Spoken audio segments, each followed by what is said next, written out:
सबैलाई यो कर्णाली उत्सव कुरा कर्णाली को आजको यो दोस्रो श्रृंखलाको दोस्रो दिनको सम्भवतः बहसको अन्तिम सत्र र त्यो सत्र कर्णाली प्रणाली योजना पूर्वाधार र लगानी यसको सहजकर्ताका रूपमा म राजेन्द्र बानिया तपाईहरु सामु उपस्थित भएको छु।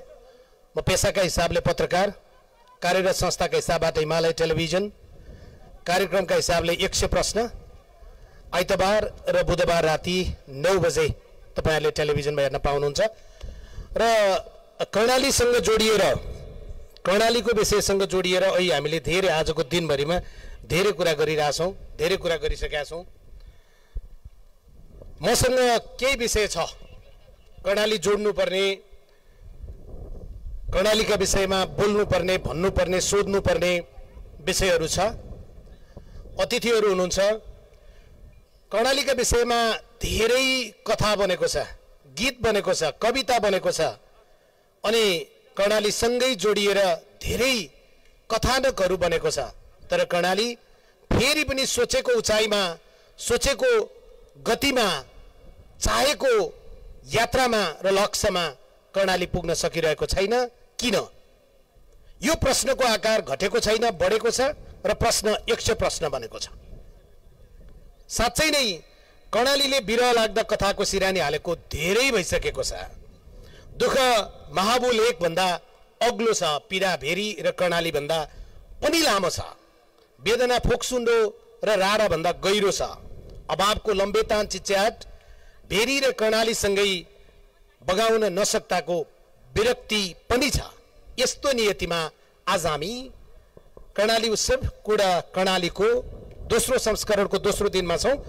यो मैले बनाएको कथा होइन, कोही तपाईहरुकै प्रदेशको एकजना सांसदले लेख्नु भएको लेखबाट तपाईहरुको कथा जस्ताको तस्तै मैले लिएर आएको। म सुरु गर्छु आजको मेरो सत्र कर्णाली प्रणाली सबभन्दा बिग्रेको कुरा। देशमै प्रणाली बिग्रिया छ, राजनीति बिग्रिया छ, प्रशासन बिग्रिया छ, प्रशासक बिग्रेका छन्, राजनीतिज्ञ बिग्रेका छन्। यस्तो आरोप कति छ कति छ। यसो भन्दा मञ्चमा बस्ने मेरा अतिथिको अनुहार किन उज्यालो हुन्थ्यो र? तथापि सोध्नु नै छ, आज कुरा गर्नु नै छ। यो सवा घण्टाको अवधिमा कर्णालीका विषयमा फेरि केही योजना बुन्नु नै छ, किनभने सत्रको नाम हो योजना पूर्वाधार र लगानी। म मेरा अतिथिहरूको परिचय गराउँछु। आज हामीसँग यो सत्रमा कर्णाली प्रणालीको कुराकानी गर्नको लागि सबभन्दा मेरो छेउमा सुर्खेतकै छोरो, सुर्खेतमै पढेर बढेर आज नेपाल सरकारको यो आज हामीले मञ्चको अगाडिपट्टि सुर्खेत थैली देखिरहेछौं। तपाईहरु कार्यक्रमको अन्तिमसम्म, यो सत्रको अन्तिमसम्म बस्नुपर्छ, किनभने मुलुकको बजेट तथा कार्यक्रम महाशाखा हेर्ने अर्थ मन्त्रालय अन्तर्गतको सुर्खेत थैली खोल्ने मान्छे हामीसँग हुनुहुन्छ। नेपाल सरकारका सहसचिव धनीराम शर्मा सर, स्वागत गर्छु। डाक्टर शंकर शर्मा नामै काफी, नेपालको योजनाका हिसाबबाट राष्ट्रिय योजना आयोगदेखि लिएर राजदूतसम्म, कूटनीतिक मामिलादेखि लिएर पूर्वाधारसम्म हिजो कुरा गर्दै थियौं। डाक्टर शंकरसँग म कुरा गर्दै थिएँ। कर्णालीको बाटो खन्ने बेलामा हेलिकप्टर चढेर आएर हेरेर यो बाटोको योजनाको हामीले रूपरेखा कोरेको, कसरी बन्द रहेछ कर्णालीको योजना थाहा त भइगयो नि। डाक्टर शंकर शर्मा, त्यसैगरी डाक्टर नम्रता पाण्डे हामीसँग हुनुहुन्छ, ISTS सँग आबद्ध हुनुहुन्छ। धेरै पुस्तकहरू लेख्नु भएको छ, अभिमुखीकरणका धेरै कार्यक्रमहरू गर्नुहुन्छ, खास गरी सकारात्मक अभिमुखीकरणको विकासका विभिन्न आयामहरूमा काम गर्दै आउनु भएको छ। उहाँलाई पनि हामी स्वागत गर्छौं। अनि त्यसैगरी यो नेपालको कर्मचारी प्रशासनको एउटा गजबको कुरा हुन्छ, सुत्दा एउटा मन्त्रालय, उठ्दा अर्कै मन्त्रालय। मन्त्रीलाई मन पर्यो फुत्त तानेको छ, मन परेन फुत्त फाल्देको छ। सरको सवालमा यस्तो लागू भएन जस्तो लाग्छ। हामीसँग घनश्याम उपाध्याय हुनुहुन्छ, अहिले चाहिँ उहाँ नेपाल सरकारको गृह मन्त्रालयमा हुनुहुन्छ। 5 दिन 7 दिन 10 दिन अगाडि भेटेको भए उहाँ कर्णालीकै आर्थिक मामिला मन्त्रालयमा हुनुहुन्थ्यो, नेपाल सरकारका सहसचिव हुनुहुन्छ। उहाँहरू चारैजनालाई, सरलाई पनि स्वागत गरे घनश्याम सर, चारैजनालाई स्वागत गरेर अब कर्णाली प्रणालीको यो कुरा सुरु गरौँ। म डाक्टर शंकरबाट सुरु गर्छु। डाक्टर साहब, यो नेपालमा योजना बनाउने कुरा, पूर्वाधारको कुरा, लगानीको कुरा हामी गर्दै गर्दाखेरिमा हजुर सिंहदरबारको अग्लो पर्खाल भित्र बसेर अनि बाक्लो भित्ता भएको घरको कोठाभित्र बसेर जुन योजना बनाउँछ, राष्ट्रिय योजना आयोग पनि त्यस्तै हुन्छ होला। अनि जसरी हामी योजना बनाउँछौँ ती योजनाले कर्णालीकै सबै पीडालाई किन नछुवाएको अहिलेसम्म? अब यसको दुईटा खण्ड छ। एउटा राजेन्द्रजीले अघि सुरुमा इन्ट्रोडक्सन दिँदा भनिहाल्नुभयो, तीबाट सुरु गर्न मन लाग्यो मलाई, किनभने हेलिकप्टर चढेर उहाँले योजना बनाउनलाई रेखा कोर्न आउनुभयो भन्नुभयो। त्यो बेलामा के भएको थियो भने यो तपाईँहरू सबैलाई थाहा छ, माओवादीको समस्या एकदमै उग्र रूपमा बढिरहेको थियो। विश्व ब्याङ्कले यो क्षेत्रमा दिएका सबै सहयोगहरू, बाटोसँग सम्बन्धित सहयोगहरू समयमा सम्पन्न नभएको कारणले उसले पैसा झिकेर उसले भनेको कार्यक्रमहरू पनि त सफल भएन भने त पैसा झिक्नु पर्यो नि, अन्त लगाउनु पर्यो, लिएर जान खोजिरहेको थियो। अनि मैले नै विश्व ब्याङ्कको यहाँको नेपालको कन्ट्री डिरेक्टर भनेर हामी त्यहाँ जुम्ला सम्मेलनको लागि जुम्लामा आयौँ। त्यो आउँदाखेरि चाहिँ सबैको एउटै माग थियो। त्यो राम्रो पनि हो, हामीलाई बाटो चाहियो, बाटो चाहियो, बाटो चाहियो। अरू धेरै कुराहरू पनि भयो होला होइन, आज हामी दिनभरि सुनिरहेका थियौँ। त्यो भनेको कारणले गर्दाखेरि विश्व ब्याङ्कले त्यति बेर हामीले चाहिँ भन्यो, तिमीले अरू जिल्लाको पैसा झिक, कुनै पनि हालतमा म कर्णालीको चाहिँ पैसा झिक्न दिन्न भनेको कारणले गर्दाखेरि उसले माथितिर जुम्लातिर प्रत्येक आधा किलोमिटरमा त्यहाँको समूह बनाएर उनीहरूलाई त्यति बेर यहाँको ज्याला दर 200 थियो। त्यो समूहमा बस्दाखेरि 550 प्रति व्यक्ति परेको थियो। त्यो समूहले बनाएको हो बाटो जुम्लाको। अनि तलको बाटो एकै दिन आर्मीलाई डाकेर 12 करोड रुपियाँ दिएर सुरुवात गरेको हो। त्यसपछि धेरै घटना भए, त्यसमा 18वटा बुँदा लिएर माओवादीकाहरूले यो हामी बाटो बनाउन दिन्न भनेको कारण के थियो भने उनीहरू भूमिगत थिए। भूमिगत भएको कारणले गर्दा उनीहरूको जग्गा मुआवजा लिन आउनलाई अफिसमा आउन सक्दैनथे। त्यो कारणले गर्दाखेरि समस्या भयो। मैले के भन्ने भने यो मुआवजा चाहिँ पछि दिए पनि हुन्छ, यसको अवधि नतोकौँ, यसलाई पछि समस्या समाधान भएपछि अथवा उनीहरू आएपछि पनि गरौँ भनेको कारणले गर्दा उनीहरूले मुआवजा पनि पाए, बाटो बनाउनु पनि दिइयो र बाटो पनि इभेन्चुअली बन्यो। अब बाटोको कुरा गर्दा अघि दोस्रो पक्ष आयो, किन पछाडि परेको भन्ने कुरा। बाटो बन्यो, बीचमा रोके, तर त्यो बाटो आज तपाईँले हेर्नुभयो भने सुर्खेत जुम्लाको सडकको कुरा गरौँ, कर्णाली करिडोरको कुरा गरौँ, या गाउँ गाउँमा जाने बाटो, 2 दिन अगाडिको खबर सुन्नुभयो होला, सडक दुर्घटना भयो, 2 जना मान्छेको मृत्यु भयो, 8 जना मान्छे घाइते भए। यस्ता घटना कर्णालीका लागि अभ्यस्त भएका छन्। कर्णालीका मान्छे कुनै दिन खबरमा त्यस्तो घटना आएन, सुनिएन भने आज किन भएछ यस्तो भनेर पो सोच्नु पर्ने भयो। बाटै बनाइदिँदाखेरिमा जम्मै कुरो त हुँदो रहेछ नि त, हुँदैन। अब यस्तो बाटो कस्तो एकदम ठिक कुरा हो। तर के भने अघि हाम्रो राष्ट्रिय योजना आयोगको पूर्व त मै हो, उपाध्यक्षज्यूले के भन्नुभएको थियो भने यहाँ किन ढिलो भयो भन्दा उहाँले सुरु गर्नुभएको थियो। एउटा कुरा के भने यहाँ 21% भूभाग अनि 6% जनसङ्ख्या, यसको चाहिँ नेपालभरको आम्दानीमा 3% होइन। त्यो कारण एउटा। दोस्रो चाहिँ तराईमा 1 करोडमा गर्ने काम यहाँ हाम्रो चाहिँ 4 करोड पर्छ। थिनले भन्ने आउनु भएको थियो होइन, हामी म योजना आयोगमै हुँदाखेरि उहाँले नै भन्नुहुन्थ्यो यहाँ चाहिँ 200 रुपियाँमा बोरामा पाइने, मैले चाहिँ 2000 तिर्नुपर्छ मेरो बोर्डरमा भनेपछि त्यति महँगो पनि छ। दोस्रो कुरा। तेस्रो कुरा अब भन्न त मन थिएन होइन, यहाँ दायाँ बायाँ हाम्रो प्रशासकज्यूहरू पनि हुनुहुन्छ। कर्णालीमा बाटोघाटो नभएको, यातायातको सुविधा नभएको, स्कुल कलेज नभएको, हेल्थको चाहिँ फेसिलिटिजहरू कम भएको कारणले गर्दा प्रशासकहरू पनि धेरैजना आउन चाहनुहुन्न। यो 3टा कारणले गर्दाखेरि ढिलो भएको हो। अब ढिलो गर्नेवाला छैन। जस्तो मैले उदाहरण मात्रै दिन्छु। मैले ढिलो यस अर्थमा भनेको डाक्टर साहब उदाहरण दिनु होला। हामीले सडक त बनायौँ तर त्यो ज्यानमारामा परिणत भयो क्या। सडक जति हामी बनाउँछौँ त्यसलाई कालोपत्र गर्ने, त्यसलाई सुरक्षित बनाउने कुरा भएन। किनभने स्थानीय पालिकाको होला या त्यो ठाउँको राजनीतिक कार्यकर्ता होला या प्रशासनका मान्छेहरूसँग जोडिएको लामो हात गर्न मिल्ने, टेबल मुनि माथिबाट गर्न मिल्ने पनि मान्छे होला होइन। त्यो सबै मिलाएर छिटोभन्दा छिटो डोजर पुर्याउन दिने र बाटो चाहिँ बनाइदिएको जस्तो गरेर धुलो उडाइदिने। एउटा कुरा त के भने बाटो बन्नासाथ डोल्पा हुम्ला जुम्लामा जाने, हुम्ला नभनौँ, हुम्ला त अलिक पछाडि नै थियो, यसले छुँदैन पनि। अनि खाद्यान्नहरूको भाउ घट्यो, त्यहाँ उत्पादन भएको सामानहरू बाहिर पठाउन सकियो। तर उहाँले भन्नुभएको कुरा ठिकै हो, ठिकै हो मात्रै होइन, एकदमै ठिक हो होइन। त्यसो भएर मैले केही दिन अगाडि मात्रै देखाएको थिएँ, फेरि विश्व ब्याङ्कले आएर त्यो बाटोहरूमा एक्सिडेन्ट कम गर्नको लागि ब्यारियरहरू राखेको, त्यसले पुग्दैन। ठाउँ अत्यन्त गाह्रो छ। सिमी चाहिँ के अरे हिल्सा सिमी कोर्टमा म त 3 चोटि आएँ, कहिले पनि त्यो पोहोर फोर्न चढेर आउनु भयो आएँ तर फोर्न सकिँदैन त्यो, किनभने त्यो आर्मीसँग लिनु पर्यो, पर्मिसन लिनु पर्यो, त्यो एक्सप्लोसिभ बाहिरबाट ल्याउनु पर्यो होइन। अनि त्यहाँ चाहिँ एकदम मुचुल्का तयार गर्नु पर्यो, धेरै नै गाह्रो समस्याहरू छ। अनि त्यो हिल्सा सिमी कोर्टमा अर्को पनि छ, एकचोटि फुटाएर हुँदैन, त्यो फसफसे माटो छ, खसिरहन्छ होइन। त्यस कारणले के हामीले अलाइनमेन्ट फरक गर्नु पर्यो। महँगो छ, हामी गरिब छौँ, त्यो भएर पनि हो, तर बनाउनु पर्छ। ठिक छ डाक्टर साहब, म एकचोटि डाक्टर नम्रताकामा जान्छु।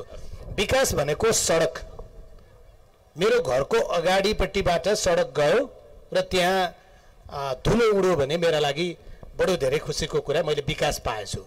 मेरो गाउँमा एकजना मित्रले भन्नुहुन्थ्यो, तपाईँको गाउँ गोर्खामा गएँ, यो बाटो गाडी जान्छ भनेर सोधेको, जान्छ भनेर त्यहाँको मान्छेले भन्नुभयो। म गाडी लिएर गएँ, बाटोमा गएर गाडी फस्यो। डाक्टर दिनेश चन्द्र देवकोटा, उहाँ चाहिँ राष्ट्रिय योजना आयोगको पूर्व उपाध्यक्ष, उहाँ त्यही जिल्लाको। अनि पछाडि उहाँको गाडी फस्यो, फर्केर आएर त्यो पसलेलाई सोध्नुभयो, है गाडी जान्छ भन्नुभएको थियो, गाडी त गएन त, अनि के भन्नुभयो? अनि उहाँले भन्नुभयो पसलेले, ऊ हेर्नुहोस् त गाडी आइरहेछ, यसो उता हेरेको ट्र्याक्टर पो रहेछ क्या। ट्र्याक्टर गुड्ने बाटो बनाएर यो गाडी जाने बाटो छ, हामीले सडक बनायौँ, जो हामी भनिरहेछौँ। विकास भनेको सडक, विकास भनेको खालि अहिले हाम्रो हातमा हुने, खल्तीमा 2-3टासम्म हुने टेलिफोन, यति मात्रै हो? विकासको परिभाषा चाहिँ के हो? कि पानी पिँदै नपिनो, कि कर्णाली सुका, कि त दैव जन्म नदे, कि सोचेको पुगा भनेपछि कर्णालीले अझै पनि सोचेको पाएको छैन। यो पछाडिको सत्रमा पनि आज कविता छ क्यारे, यहाँलाई आमन्त्रण गरियो। हस्, म साथ दिन तयार छु। समय कति दिनुहुनेछ?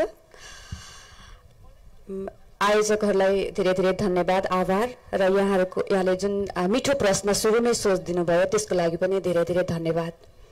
हामीले आज हाम्रो विषय छ योजना, पूर्वाधार र लगानी, कर्णाली प्रणाली अर्थात् सिस्टम। हामी सिस्टममा चलेका छैनौँ, त्यसैले कर्णाली घुमाउरो बाटो हुँदै पढ्नुपर्छ भन्दै सुर्के थैलीलाई अगाडि सार्दै अनि प्राङ्गणिक विकास हुँदै हुँदै हामी योजनाको कुरामा आइपुगेका छौँ। हामीले बुझेकै त्यही छ कि पूर्वाधार भनेको हामीलाई किनकि हिजो भोट जाने, नुन लिन जाने भनेको पूर्वाधार, सडक, बाटो, जीवनशैली, व्यापार पनि त्यसमा सँगै जोडिएको थियो। आज हामीले कर्णालीमा त्यो पूर्वाधार विकास ल्याउँदाखेरि बाटो सँगसँगै के ल्याउने भन्ने कुरा चाहिँ अध्ययन नै गरेनौँ, किनकि कर्णालीमा बाटोमा के चलाउने, चलाएर के ल्याउने, के लैजाने र बाटो कसलाई ठेक्का दिने, बाटोमा कसको साधन लिएर आउने, हामी त्यता ध्यान दियौँ। त्यसैले कर्णालीमा घुमाउरो हुँदै हुँदै विकास ढिलो आइपुग्यो। म यहाँहरूलाई कर्णालीका बासिन्दाहरू अब जाग्नुपर्छ है भनेर एउटा उत्प्रेरणा दिन चाहिँ आएको हुँ, किनकि विकास हामीलाई कसैले विकासको परिभाषामा जाउँ न। नागरिक कर्णालीका बासिन्दा जाग्नुपर्छ, कर्णालीका बासिन्दा लाग्नुपर्छ भनेर त राजनीतिक दलका नेताले यति धेरै भन्नुभयो। त्यो जाग्ने र लाग्ने भनेको चुनावको दिनमा भोट हाल्ने भने जस्तो हो। म चाहिँ केमा जाग्न भनेको भने हामीलाई पूर्वाधार, हामीलाई विकास के को लागि चाहिएको? पहिला त्यो विकास आउँदा हाम्रो शारीरिक विकास, हाम्रो स्वास्थ्य, हाम्रो मनस्थिति कस्तो हुन्छ, हामी खुसी हुन्छौँ कि हुँदैनौँ? विकास त बजेटमा, कागजमा त आइ नै सकेको छ, केन्द्र हुँदै सङ्घीयतामा पनि आइसकेको छ। त्यसले हाम्रो मानसिक, हाम्रो मनोभावनामा कस्तो असर परेको छ, त्यसले हाम्रो आर्थिक समृद्धि, हाम्रो जीवनस्तर, हाम्रो दैनिकीमा के परिवर्तन ल्याएको छ, त्यो विकास। र त्यो सँगसँगै हाम्रो सकारात्मक सोच, हामी चाहिँ विकासका कुरा गर्दा गर्दै बढी एग्रेसिभ भएका छौँ कि अथवा हामीले विकास कसरी ल्याइदिने भनेका छौँ कि हाम्रो आफ्नो पहिला त मानवीय विकासलाई चाहिँ हामीले सँगसँगै जोड दिएका छौँ। र त्यो सँगसँगै चाहिने भनेको अर्को महत्त्वपूर्ण आयाम छ, जसलाई 90% मान्छेहरूले छोडिदिन्छन्, त्यो आध्यात्मिक विकास। मैले साँच्चै विकास के को लागि खोजेको हो, त्यो विकासले मलाई मेरो जीवनमा के रूपान्तरण ल्याउन चाहेको हो र त्यसले अरूलाई कस्तो असर गर्छ, त्यो विकास। म एकचोटि धनीराम सर कहाँ आउँछु। सर, केटाकेटी हुँदादेखि तपाईँले कर्णाली जे पढ्नुभयो जे सुन्नुभयो जे अरूले भनिदिए होइन कर्णालीका हरेक गरिब मान्छेका फोटा खिचेर युरोप र अमेरिका पुगे ती मानिस त्यो बेचेर धनी भए कर्णालीका मान्छे धनी भएनन् अब त एउटा गजबको संयोग आयो नेपाल सरकारको अर्थ मन्त्रालयको बजेट तथा कार्यक्रम महाशाखाको प्रमुख कर्णालीको छोरो कर्णालीमा कस्तो योजना चाहिन्छ के कति बजेट हाल्यो भने कर्णालीको विकास हुन्छ पूर्वाधार पनि विकास योजना पनि विकास समग्र कर्णालीको विकास यो $609 को जुन प्रति व्यक्ति आम्दानी छ त्यसलाई अब हामीले पुर्याउने भन्दा $12,000 पुर्याउने 2100 विक्रमसम्म भनेको छ अब त सरकै हातमा छ नि हाल्दिनलाई के समस्या भयो र धन्यवाद राजनजी अलिकति म सुरुवातमा चाहिँ कर्णाली प्रदेशको कुरा हामी विकासको कुरा गरिरहेका छौँ खास गरी विकास सन्तुलित भएन भन्ने हिसाबले नै हामी एउटा राज्य प्रणाली नै चेन्ज गर्यौँ सङ्घीय प्रणालीमा गयौँ र सङ्घीय प्रणालीको एउटा महत्त्वपूर्ण कुरा के थियो भन्दाखेरि स्रोत साधनको पनि विकेन्द्रीकरण हामी जति पनि विकासको सपना देख्छौँ त्यसको लागि स्रोत साधन चाहिन्छ अघि तपाईँले जुन सुर्खेत थैलीको कुरा गर्नुभयो सुर्खेत थैलीको वितरण समानुपातिक भएन पहिला त्यस कारणले हामी संहितामा गयौँ भन्यौँ संहिताको कुरा गर्दाखेरि हामी वित्तीय संहिताको कुरा गर्छौँ जहाँ चाहिँ स्रोत साधनको पनि विकेन्द्रीकरण हुनुपर्छ भन्ने छ मैले यो तपाईँको यो यहाँ आउने भइसकेपछि मैले अलिकति कर्णाली प्रदेशलाई हामीले सङ्घबाट आउनुपर्ने अर्थात् केन्द्रबाट आउनुपर्ने रिसोर्सको सन्दर्भमा कसरी वितरण भएको छ त कतिको न्यायोचित हिसाबले भएको छ त भनेर मैले यसो हेर्ने तथ्याङ्कहरू हेरेको थिएँ त्यसमा के देखिन्छ भन्दाखेरि जुन सरकारको ट्रेजरी सङ्घको सरकारको ट्रेजरीबाट 7वटा प्रदेशलाई जाने अनुदान विभिन्न अनुदानहरू छन् त्यो अनुदानको पर्सेन्टेज हेऱ्यो भने चाहिँ मोटामोटी 15% को हाराहारीमा चाहिँ कर्णाली प्रदेशले पाएको छ त्यसको मतलब चाहिँ 7वटा प्रदेशलाई बाँड्दाखेरि पनि तपाईँको 14% रेसियो आउँछ भन्न खोजेको के भन्दाखेरि फिस्कल ट्रान्सफर जुन अनुदान आउने हो अनुदानको हिसाबले कर्णाली प्रदेशले अरू प्रदेशले सरह पाएको देखिन्छ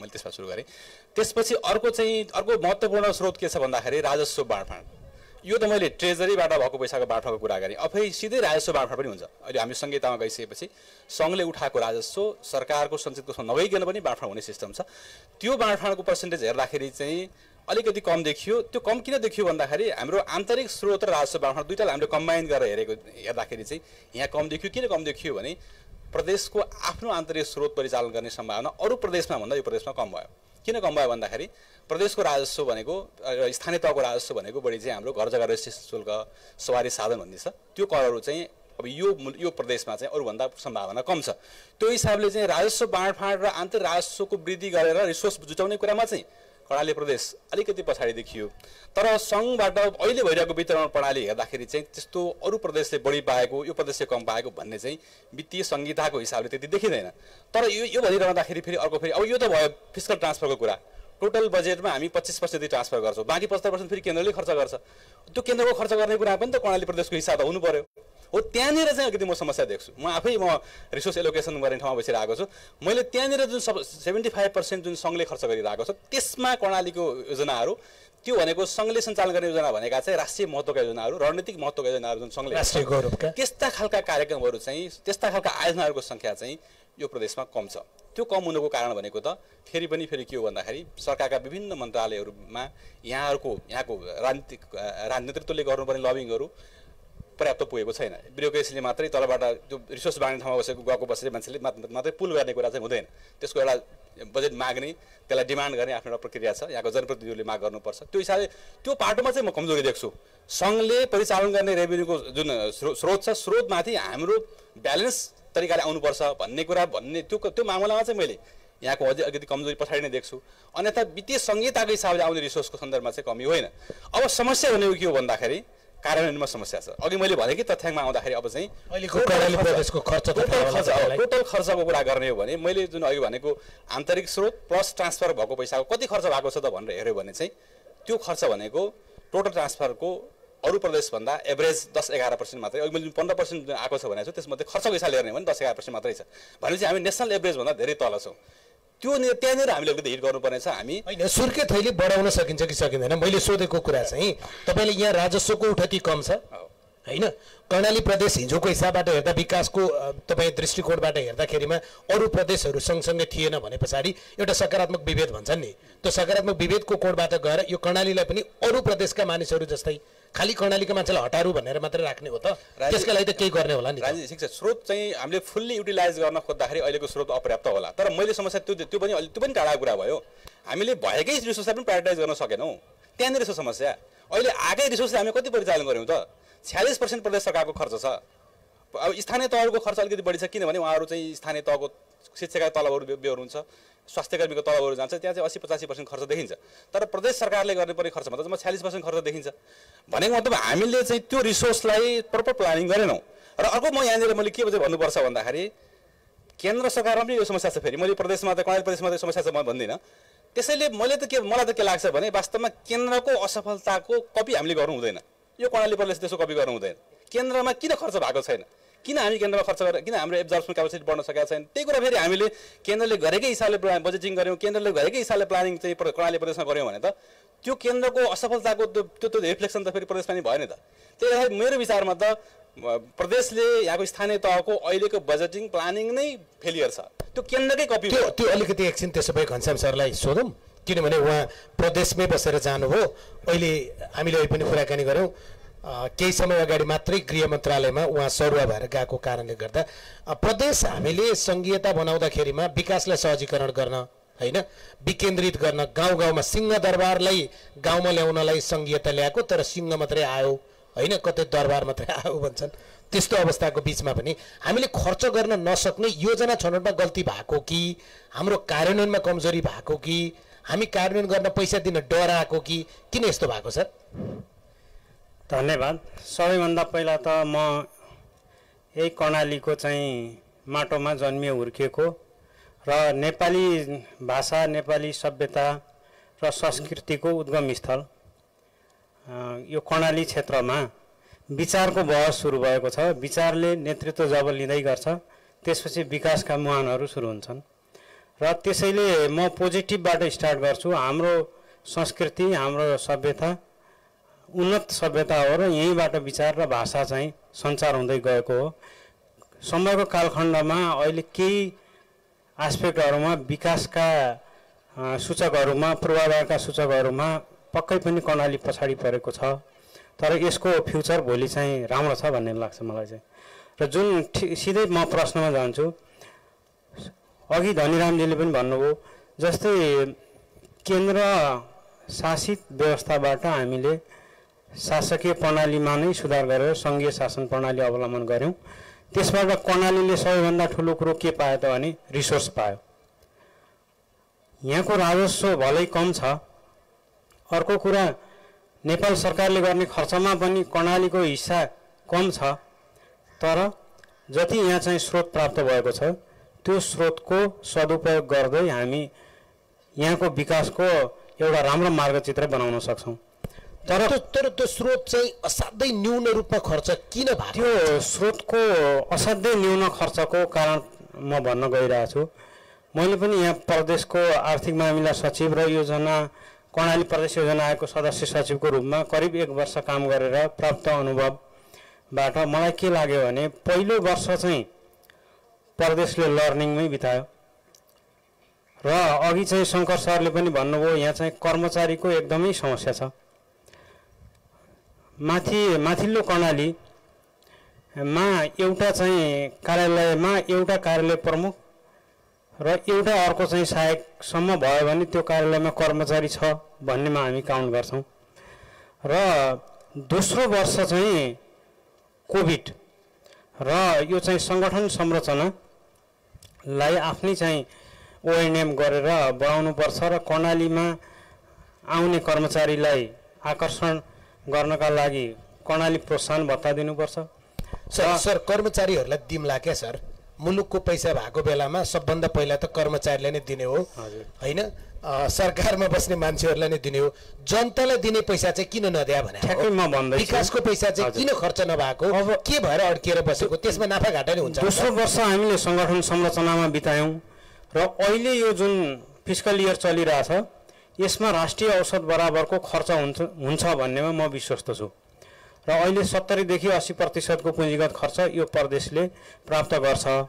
तर अब प्लानिङ राम्रो छ, बजेटिङ पनि राम्रो छ, तर इम्प्लिमेन्टेसनमा मान्छे छैन। सरको प्लानिङ एकचोटि बताउँछु है सर। सर योजना आयोगमा पनि कर्णालीको योजना आयोगमा पनि 1 वर्ष बस्नुभयो सर सदस्य सचिव भएर। उहाँहरूको प्लानिङ एकचोटि तपाईँहरूलाई सम्झाइदिन्छु म। आगामी 25 वर्षमा प्रति व्यक्ति आम्दानी $12,100 अमेरिकी डलर बनाउने, अहिलेको प्रति व्यक्ति आम्दानी $609 हो। अबको 4 वर्षपछि भने 3 वर्षपछि सर, यो गत वर्षको हो, 3 वर्षपछि $2,100 प्रति व्यक्ति आम्दानी पुर्याउने। अनि 83,000 मेगावाट देशको जलविद्युत उत्पादन क्षमता हो भन्दै गर्दा कर्णालीको मात्रै 18,000 मेगावाट रहेछ। कति विद्युत निकाल्नु भएको छ अहिले सरले भन्नुहोला। प्रत्येक वडामा हेलिप्याड पुर्याउने रे, त्यो पनि लेखा रहेछ।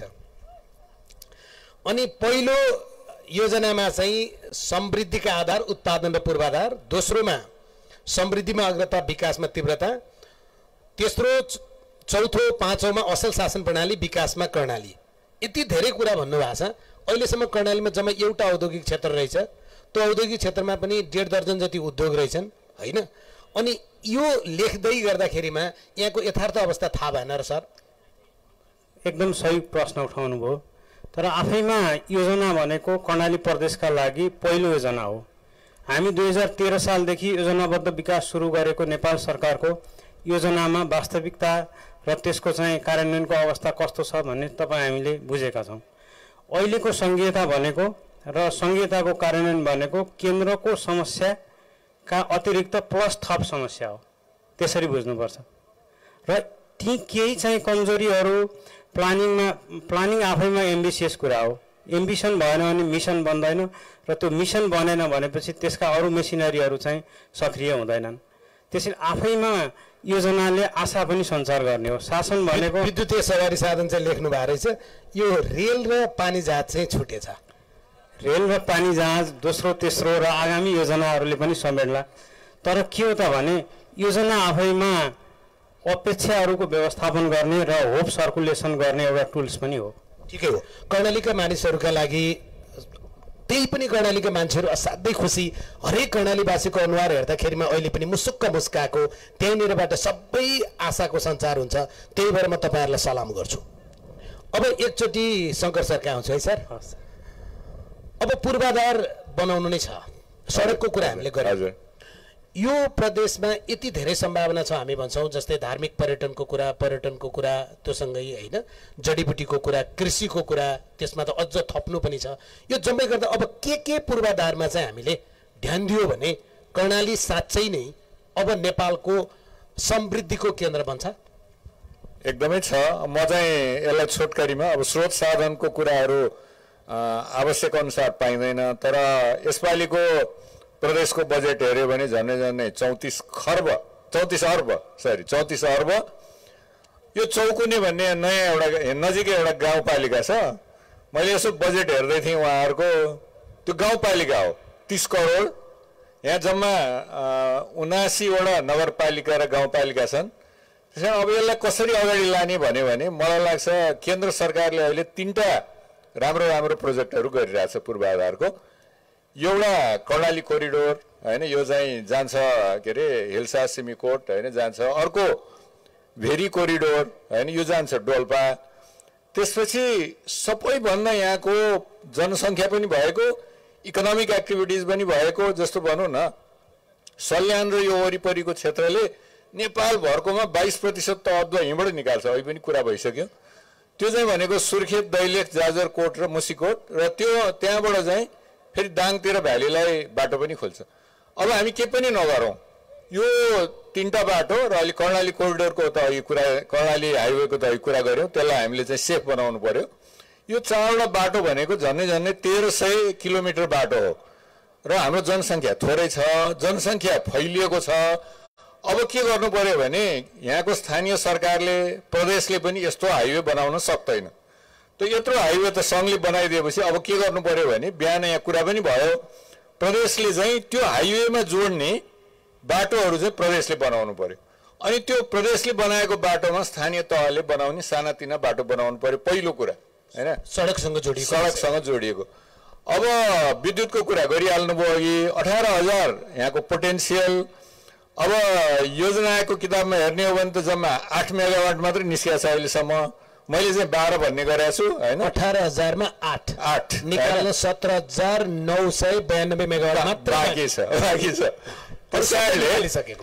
त्यस कारणले म के भन्छु भने एउटा मात्रै होइन, एउटा मात्रै हामीले वेतन कर्णाली होस् अप्पर कर्णाली होस् तपाईहरु जोरदारसँग त्यसलाई चाहिँ लबी गरेर एउटा मात्रै प्रोजेक्ट गर्नुभयो भने यसको रोयल्टी यति धेरै आउँछ। कर्णाली म चाहिँ हुन त अलास्का भन्ने एउटा स्टेट छ अमेरिकामा, 24,000 कर्णालीवासीले सुती खाना पाउँछ भन्दिनुस् न। 24,000 36,000 डलर त वर्षै पछि सरकारले उनीहरूलाई दिन्छ, किनभने त्यहाँको ग्यास यति धेरै छ, पेट्रोलियम यति धेरै छ। त खैर त्यो अर्कै कुरा हो, तर एउटा मात्रै भयो भने पनि रोयल्टीले धेरै गर्छ। अब म एउटा खाली एक्जाम्पल मात्रै दिन्छु, किन यति थोरै मात्रै भनेर भन्दाखेरि यो स्थानीय तहमा सर्भिस दिने बाटोहरू स्थानीय तहले बनाउनु पर्यो। यो प्रदेशले पनि बनाउने, केन्द्रले पनि बनाउने, उहाँले बजेट दिन छोड्नु पर्यो। यस्तो कुरामा स्थानीय तहमै दिनु पर्यो, उहाँहरूले नै जोड्नुहुन्छ। अब एउटा कुरा मैले एउटा चाहिँ बत्तीको कुरा गरेँ, बाटो चारवटा कुरा गरेँ, अब एउटा कुरा मात्रै गर्नुभयो भने फेरि अरू धनी भइन्छ। म एउटा खाली एक्जाम्पल दिन्छु के भने कम्बोडियामा एउटा हिन्दू मन्दिर छ एङ्कर वाट भन्ने, ANKORWAT। तपाईँहरूले यसो गुगल हेर्नु हो भने थाहा हुन्छ। त्यहाँ चाहिँ त्यति एउटा मन्दिर हेर्नलाई वर्षको 26 लाख मान्छे जाँदो रहेछ। त्यति एउटा मन्दिरले गर्दा त्यो सहर हराभरा, होटलहरू धेरै, रेस्टुरेन्टहरू धेरै, यातायात धेरै, सबै भएको छ। ताजमहल एकदमै नजिक छ। त्यो ताजमहल हेर्नलाई विदेशीहरू झन्डै 9 लाख जाने, स्वदेशी त झन् कुरै छैन, झन्डै 80 लाख मान्छे त्यहाँ पुग्छन् वर्षको। हामीलाई यो 100वटा बनाउनु पर्दैन, यहाँ एउटा रारा मात्रै। रारा त संसारमा प्रसिद्ध छ, बाटो मात्रै बनाइदियो, त्यसलाई चाहिँ के भने ताजमहलको जस्तो वरिपरि खाली पनि बनाइदिउँ, होटल पनि राम्रो होस्। होटल त प्राइभेट सेक्टरले बनाउने हो, सरकारले बनाउनु पर्दैन। त्यस कारणले मैले के भनेको भने यो 4वटा बाटो, अनि त्यो 4वटा बाटोलाई जोड्ने प्रदेशको सदरमुकामबाट बाटो, त्यसलाई जोड्ने स्थानीय तहबाट बाटो, र एउटा टुरिज्मको प्रोडक्ट। बिहान कुरा आयो गोल्डन ट्रायङ्गल होइन, टुरिज्म ट्रायङ्गल। त्यो भनौँ न बाटो भयो भने कैलाश मानसरोवर जान को इन्डियन चाहँदैन, को नेपाली चाहँदैन होइन। त्यस कारण कैलाश मानसरोवर, अनि यहाँ सुर्खेत होइन, वीरेन्द्रनगरको काँक्रे बिहार, अनि आयो रारा भन्ने कुरा थियो। यो तिनटै छोडिदिउँ, एउटा रारा मात्रै बन्यो भने पनि तपाईँहरू एकदमै धनी हुनुपर्छ। त्यस कारणले यो धेरै कुरामा पैसा खर्च गर्ने कुरा छैन। पैसा पनि अहिले मजाको आछ, खर्च गर्न सक्नु पर्यो, तर एउटा छान्नु पर्यो। मेरो चाहिँ त्यही हो सुझाव। ठिक छ डाक्टर साहब, अब म एकचोटि फेरि धनराम सर कहाँ आउँछु। अब हामीले लगानी गर्नु नै छ, कहाँ लगानी गर्ने भन्ने कुरा आयो नि होइन।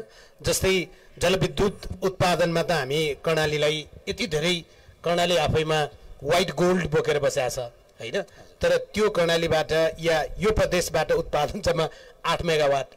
बाटोको अवस्थाका विषयमा अहिलेदेखि हामीले दारुण कथा प्रस्तुत गऱ्यौँ, अनि पर्यटन नेपालको सबभन्दा ठुलो सम्भावनाको कुरा भनेका छौँ, त्यसमा कति काम गऱ्यौँ। र कृषि यो क्षेत्रको मार्सीबाट सुरु गरेर, काहुनुबाट सुरु गरेर अदुवा हुँदै हामी सुर्खेतको धानसम्म होइन, यहाँसम्म झर्दाखेरिमा यी सबै चिजमा लगानी ल्याउने कुरा, नेपाल सरकारको लगानी एउटा, अर्को चाहिँ वैदेशिक लगानी ल्याउने कुरा।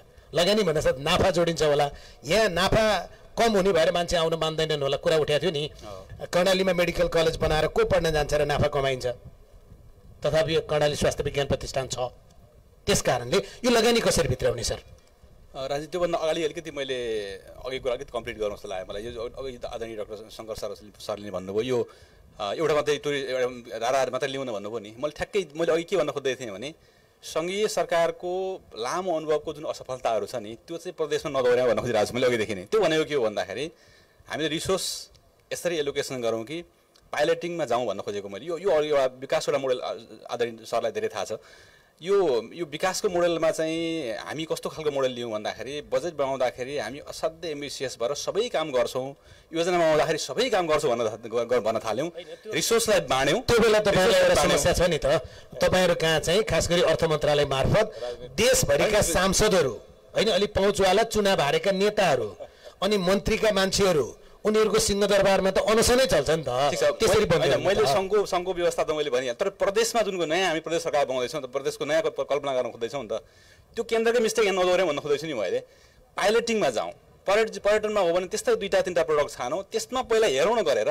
हामी यहाँ के भयो भन्दाखेरि सबै कुरा एक्सपेरिमेन्ट एकचोटि गर्न खोज्यौँ कि, अनि सबैतिर असफल भयौँ। त्यस्तो होइन, चाइनिज मोडल हो, ठ्याक्कै डेभलपमेन्टको चाइनिज मोडल हो। हामी पाइलटिङ गरौँ हरेक सेक्टर। मैले कुनै सेक्टर यहाँ म धेरै कर्णाली एकदम डिटेलमा मैले यहाँ अब घनश्याम सर हुनुहुन्छ, अरू यहाँ धेरै सरहरू हुनुहुन्छ, आदरणीय सर हुनुहुन्छ, उहाँले धेरै हेर्नुभयो होला। यहाँ धेरै सम्भावना छ, सम्भावनातिर म जाँदै गएन। जलविद्युत सम्भावना होला, टुरिज्म सम्भावना होला, अर्ग्यानिक फार्मिङ के छ सम्भावनाहरू। मैले खालि के भन्न खोजेको छु भन्दाखेरि पाइलटिङमा जाउँ, एउटा दुईवटा कतिवटा सकिन्छ, पोटेन्सियलमा चाहिँ हामी फुल्ली लागौँ। त्यसले के गर्छ भन्दाखेरि त्यसले रिजल्ट दियो भने त्यसले होप पनि क्रिएट गर्छ। अघि जुन होपको कुरा गर्नुभयो नि, होप हामी अहिले त होपलेस भइयो, किनभने जति पनि कुरा राख्यो असफल भयो भने चाहिँ हामी त होपलेस हुने अवस्था भयो। त्यसले गर्दाखेरि चाहिँ पाइलटिङ एप्रोचबाट चाहिँ हामी जानुपर्छ कि भन्ने मलाई त्यस्तो लाग्छ। म आफू पनि त्यहाँ सङ्घीय सरकारमा बसेर म पनि यही गरिरहेको छु। हरेक दिन खर्च किन भएन भन्दै लाइन मिनिस्ट्री बोलाउँदै गाली गर्दै म पनि गर्छु। तर भयो के भन्दाखेरि यसरी बाँडिएको छ कि त्यो कुनै बिना स्टडी, बिना चाहिँ कुनै तयारी, बिना रिसोर्स बाँडेको छ, अनि त्यसपछि खर्च हुँदैन। त्यसलाई हामी त्यो एप्रोच यहाँ नल्याउन। कर्णालीले फरक एप्रोच देखाउनु पऱ्यो नि। हामी त कर्णालीको त अर्कै कुरा गर्न खोज्दैछौँ नि त, कर्णालीले फरक एप्रोच देखाएर देखाउनुपर्छ। त्यो मेसेज मैले कुरा भन्न खोजिरहेको छु, पहिलो कुरा। दोस्रो कुरा, जहाँसम्म यहाँको त्यो लगानीको सन्दर्भमा कुरा गर्नु, लगानीको कुरामा पनि म अहिले त्यति धेरै एम्बिसियस हुनुपर्छ जस्तो मलाई यहाँ कर्णालीको सन्दर्भमा किन भन्नुहुन्छ भने नेपाल एउटा आफैमा संसारकै सबभन्दा कम वैदेशिक लगानी भित्राउने मुलुक हो। भनेपछि हाम्रो नेपालमै कम वैदेशिक लगानी आइरहेछ भने अहिले कर्णालीमा एकदमै थुप्रै वैदेशिक लगानी भित्रिहाल्छ, यहाँ आइहाल्छ भन्ने कुरा चाहिँ त्यति सान्दर्भिक नहोला। किनभने लगानीका केही लिमिटेसनहरू छ। अघि आफैले पनि भन्नुभयो, नाफा हेर्छ लगानीकर्ताले, रिस्क हेर्छ, रिस्कको आधारको उसले एनालाइसिस गर्छ। हामीले जतिसुकै नियम कानुन लिगल इन्फ्रास्ट्रक्चरहरू बनाए पनि कानुनै नयाँ कानुन ल्याएका छौँ। हामीले फिटा ल्यायौँ, पिपिपी ऐन ल्यायौँ, अरू विभिन्न मेकानिजमहरू बनाएका छौँ, तर पनि लगानी त आएको छैन। किन आएको छैन भन्दाखेरि त्यहाँ केही लगानीकर्ताको उसको आफ्नो नाफा हेरेको छ, रिस्क कति छ भन्दा हेरेको छ। हामीले उसको रिस्कलाई हामीले चाहिँ कभर गर्न सकेका छैनौँ। हामीले इन्सुरेन्स हेजिङहरू गर्न सकेका छैनौँ। अब रिस्क विनिमय दरको जोखिम छ, बजारको जोखिम छ, धेरै विभिन्न जोखिमहरू छ नि त्यहाँ, होइन। त्यो कारणले गर्दाखेरि लगानी अहिले नै हामीले लगानीमा चाहिँ यति ठुलो एम्बिसियस भएर म त त्यो कुरै गर्दैन। पहिला सरकारको लगानीलाई सदुपयोग गरौँ न, सरकारको लगानीबाट एउटा पूर्वाधार बनाऊ। तपाईँको वैदेशिक लगानी भित्राउने कुरातिर कर्णालीले अहिले त्यति धेरै अपेक्षा गर्ने बेला अलिकति भएको छैन कि मेरो भनाइ चाहिँ। किन कर्णाली चाहिँ दोस्रो दर्जा यस्तो त्यो भन्दा भन्दाखेरि अब यो मुलुकभित्रै पनि हेर्दाखेरि के हो भन्दाखेरि अब यहाँ अरू हिसाबमा भन्दा भौगोलिक हिसाबले दुर्गम त कर्णाली नै छ। मानौँला यहाँ अहिले हामीले लगानीको कुरा गर्दाखेरि हाइड्रोको कुरा गर्छौँ। हाइड्रोको कुरा गर्ने हो भने हाइड्रोको बजार सुनिश्चित छैन। हाइड्रोमा समस्या त्यही हो नि, हामी सबैले बुझेकै कुरा छ नि। हो त हाइड्रोमा त हाम्रो अनेकौँ पोटेन्सियल छ, तर हामीले कहाँ बेच्ने भन्ने कुरो सुनिश्चित छैन। त्यो हाइड्रो अब बजारको सुनिश्चित नभएसम्म तपाईँ उत्पादन मात्रै गर्ने कुरा गरेर पनि त केही पाउनु आखिर। लगानीकर्ताले त बजार पनि हेर्छ नि त। फेरि हामीले नियम कानुन यहाँ कर्णाली सरकारले सबै ल तँलाई ट्याक्स छुट, तिमीहरूलाई जग्गा छुट जे भने पनि लगानीकर्ताले त उसको लगानीको उसको त मार्केट त खोज्छ नि। मार्केटको सुनिश्चितता छैन हाइड्रोमा, होइन। अब टुरिज्ममा एयरपोर्ट बोटलनेक छ, यस्तो खालको बोटलनेक छ नि त। त्यो त सरकारले बनाइदिनु पनि पूर्वाधार त, पहिला बेसिक पूर्वाधार त। अनि त्यसपछि बल्ल हामी लगानीको कुरा गरौँ न। अहिले हामी लगानी भन्दा आऊ मात्रै भनेर लगानी आउँदैन। त्यसै गर्दाखेरि मैले चाहिँ अहिले पब्लिक इन्भेस्टमेन्टमै जोड गरौँ, तर त्यसलाई चाहिँ फोकस भएर गरौँ भनेको मेरो आयो। ठिक छ, धन्यवाद सर। म एकचोटि डाक्टर नम्रता कहाँमा फेरि आउँछु। जस्तै यो कृषिसँग जोडिएर हामी नेपाललाई कृषि प्रधान देश भन्दा रहेछौँ, विद्यार्थीलाई त्यही पढाउँदा रहेछौँ, तर धानदेखि तरकारीसम्म, खुर्सानीदेखि लिएर बेसारसम्म जम्मै भारततिरबाट ल्याएर खाँदा रहेछौँ। अनि पढाउन फेरि छोड्दा रहन्छौँ। नेपाल कृषि प्रधान देश हो। नेपालमा 83,000 मेगावाट विद्युत उत्पादन हुन्छ भनेर हामी केटाकेटी हुँदादेखि पढाएको, अहिलेसम्म पनि त्यही पढाएको छ। तर घरमा चाहिँ टुकी बत्ती बालेर पढेको छ। पटुकीको बर्तुन बनाएर मसीको डिब्बामा तपाईँ बत्ती बालेर पढ्नुपर्ने अवस्था अझै पनि कम भएको छैन। यो अवस्थामा कृषिकै कुरो गऱ्यो भने कर्णालीसँग कृषि रहेछ, कर्णालीसँग जडीबुटी रहेछ, कर्णालीसँग फलफुल पनि रहेछ, मार्सी पनि रहेछ, कर्णालीसँग तपाईँ मुगुमा त नाफल पनि रहेछ। यस्ता धेरै ठाउँहरू रहेछन्। जस्तै अहिले हामीले स्याउको कुरा गऱ्यौँ, सुन्तलाको कुरा गऱ्यौँ, दैलेखको सल्यानको अदुवाको कुरा गऱ्यौँ, सुर्खेतको धानको कुरा गऱ्यौँ। म डाक्टर साहब सोध्न खोजेको चाहिँ यी जम्मै कुरालाई धेरै कुरा गर्नुभन्दा सानो कुरा, खुसी त सानो कुरामा हुन्छ नि, होइन। यसलाई कसरी खुसी बनाउने? किनभने कर्णालीको त दुःख त कहाँ छ भने एउटी आमाले घरमा झगडा परेको कारणले, गरिबीको कारणले आफ्नो शरीरमा सानो बच्चालाई बाँधेर दुईटा छोरीहरूको हातसँगै बाँधिदिएर अनि कर्णालीमा हाम फाल्ने यस्तो अवस्थाबाट कहिले बाहिर आउने भन्नुहोस् त? हजुर, कस्तो सुन्दर प्रश्न छ, किनकि यसमा धेरै गहिराई लुकेको छ। हामीले आफ्नो पहिला जीवन नै खुसी र सुरक्षित अनि जीवन बाँच्ने रहरलाई जगाउन नसक्दासम्म पूर्वाधार योजना विकास हामीले कहाँ खोज्ने, विकासलाई कहाँ परिभाषा दिने? सरहरूको कुराबाट नै आइरहेको थियो कि बजेट नै खर्च हुँदैन भनेर। बजेट चाहिँ निकासा जुन गरिन्छ त्यो बजेट सबै खर्च हुनुपर्छ, किनकि हामीले यहाँ कर्णालीको साधन र एकचोटि रोकेँ डाक्टर साहब, बजेट खर्च हुन्छ कहिले हुन्छ भने असारको 22 गतेतिरबाट हुन्छ।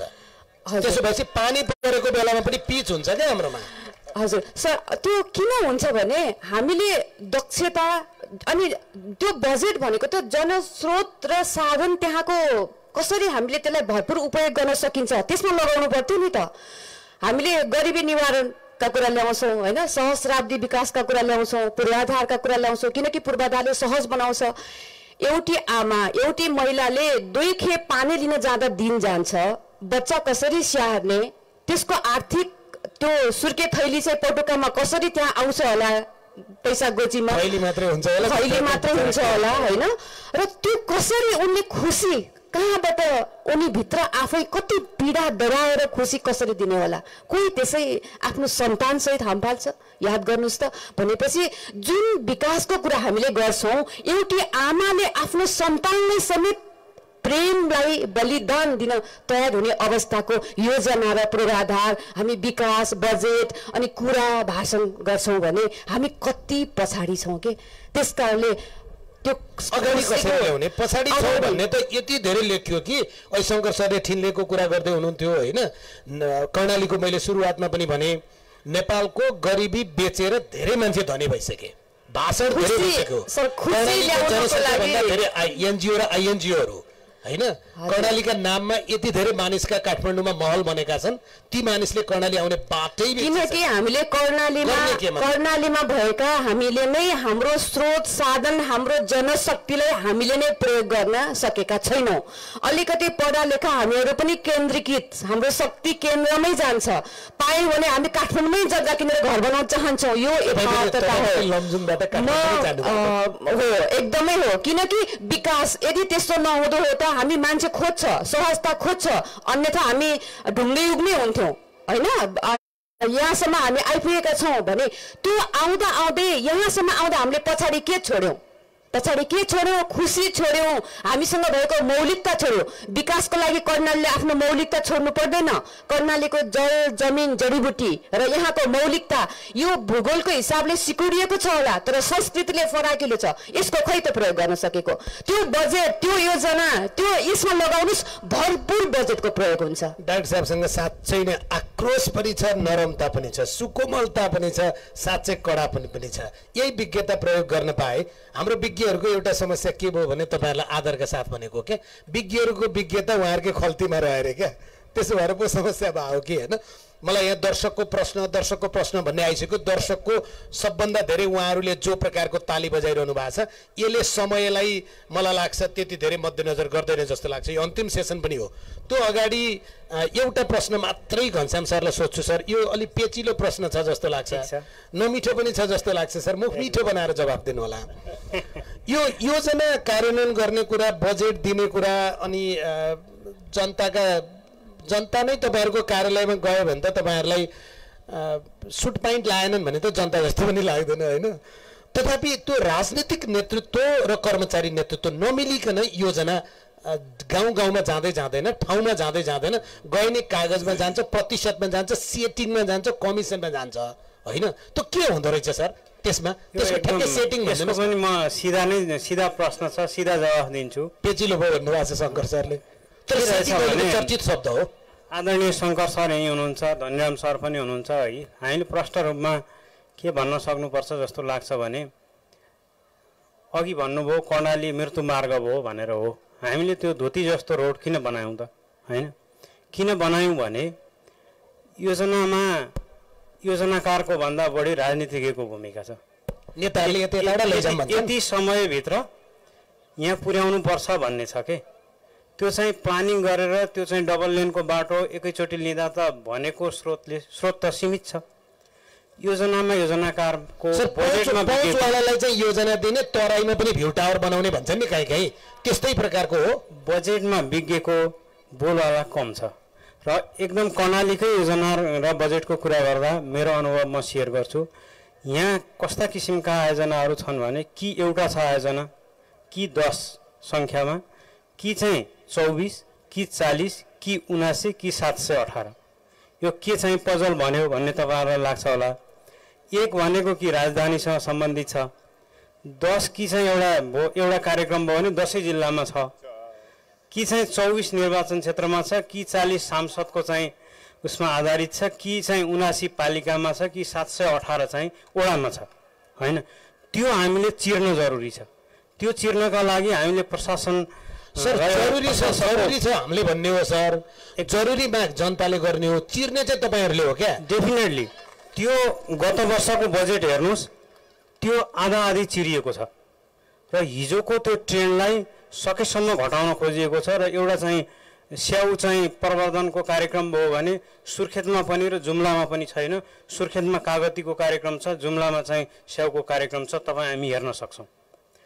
त्यो कुरा जुन चाहिँ एउटा चाहिँ पोलिटिकल कन्स्टिट्युन्सीका आधारमा राष्ट्रिय चाहिँ स्रोतको चाहिँ विनियोजन भइरहेको छ र यसमा पोलिटिसियनहरूको चाहिँ जुन चाहिँ बोलवाला छ त्यसलाई घटाउन जरुरी छ। सर र अब दर्शककोमा जान्छु सर, साँच्चै नै उहाँहरू कर्मचारी प्रशासनको उच्च तहमा बसेको व्यक्तिहरू हुनुहुन्छ, उहाँहरूको विज्ञताका कारण कर्णालीको छोरो ती ठाउँमा पुग्नु भएको छ। उहाँहरूलाई हामीले प्रश्न धस्न सोधेको होइन, उहाँहरूलाई थप जिम्मेवार बनाउन सोधे हो। सरहरूको अनुहार चाहिँ उज्यालै भइरहोस् सर, खुसी दिने डाक्टर नम्रतासँगै राखेका छौँ हामीले। उहाँ मोटिभेसनल स्पिकर पनि हो, हामीलाई त बाटोबाटै खुसी बनाउँदै ल्याउनु भएको छ डाक्टर शङ्कर शर्मा। अब म दर्शककोमा जान्छु, तपाईँहरूका प्रश्न सिधा प्रश्न सोधौँ, सिधा उत्तर खोजौँ, प्रश्न सोध्न नछोडौँ। प्रश्न सोध्न छोड्यो भने मुलुक अहिले जुन ठाउँमा छ त्योभन्दा धेरै पर जान्छ, कर्णाली त झन् कहाँ जान्छ होला। अब त्यहाँ एकजना यो पुरानो जनयुद्धकाल पछाडि चाहिँ बाबुराम भट्टराई टोपी भन्ने चलन थियो। मित्र तपाईँको नाम र प्रश्न छोटोमा भन्नुहोस्। हार्दिक धन्यवाद। म पहल असिम। मेरो प्रश्न चाहिँ धनीराम सरलाई छ कि यो बजेट वितरणको कुरा गर्नुभयो, 14-15% जति कर्णाली प्रदेशलाई पनि पर्छ भनेर।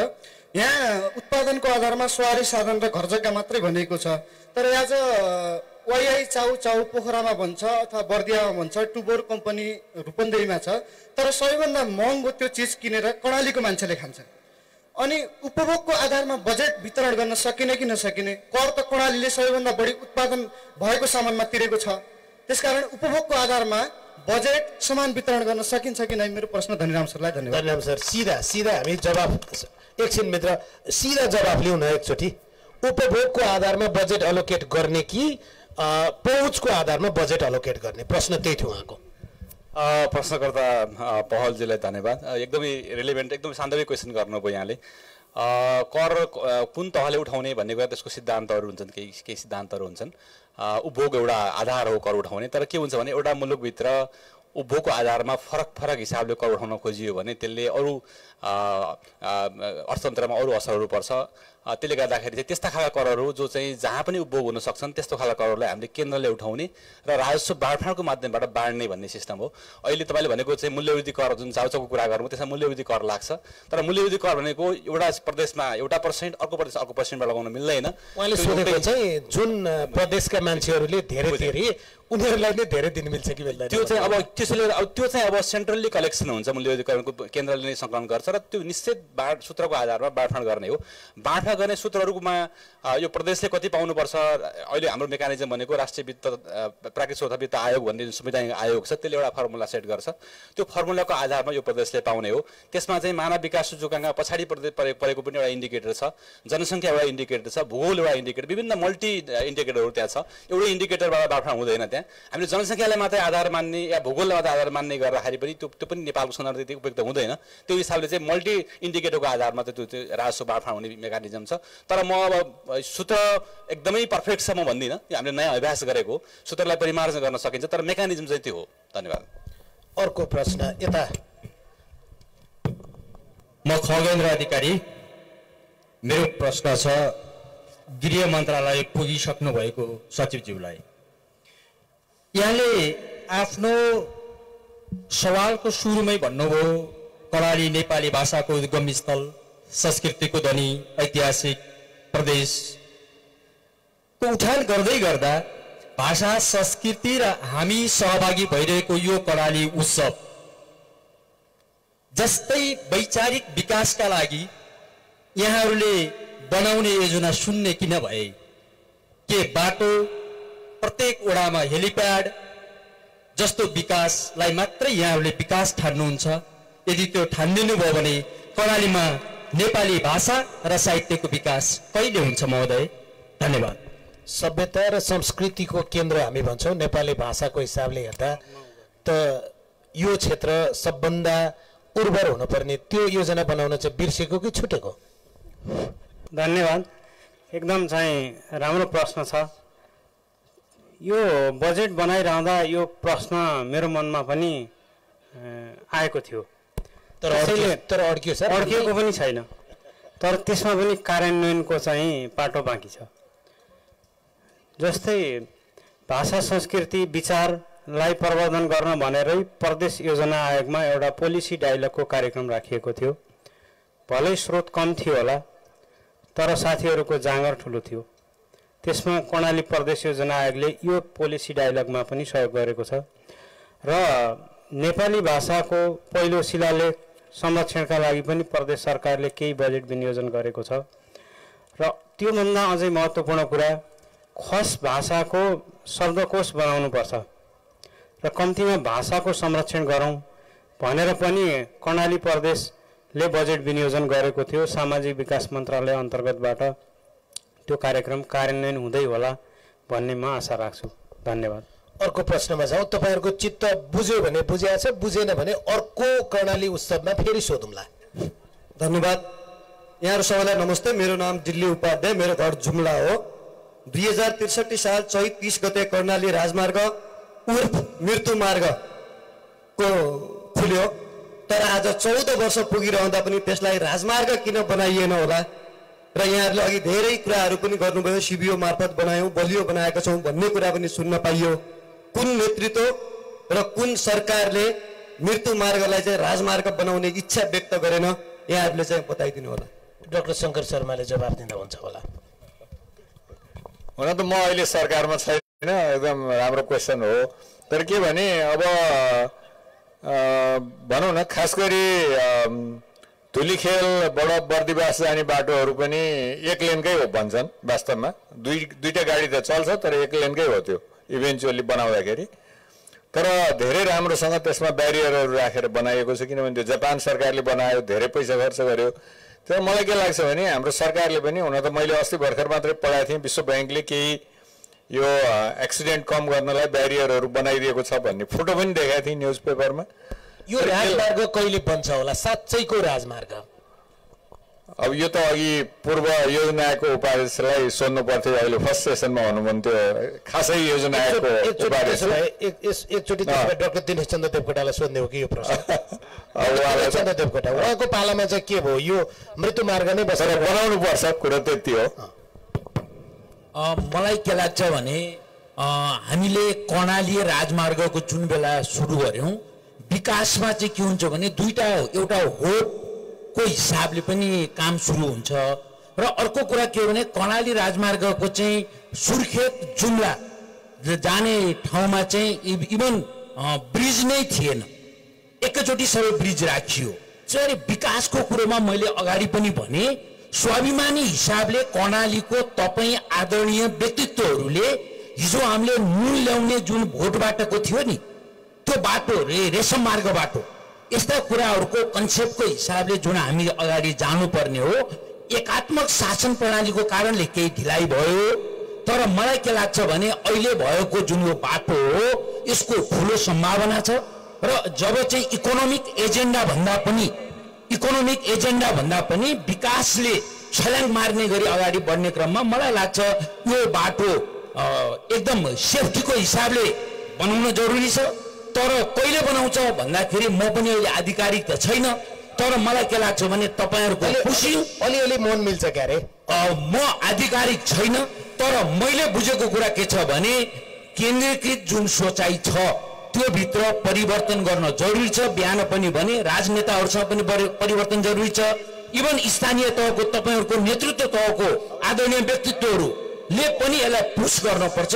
यो बाटो सेफ्टीको हिसाबले सम्पूर्ण हिसाबले मलाई लाग्छ 2 लेन बन्ने कुरामा हामी सबैले पुश गर्नु पर्यो। सेफ्टीको हिसाबले राम्रो बनाउनु पर्यो, सम्भावना छ। थ्यांक यू सर, धन्यवाद। तर एउटा चीज चाहिँ म तपाईलाई नै दिन्छु फेरि।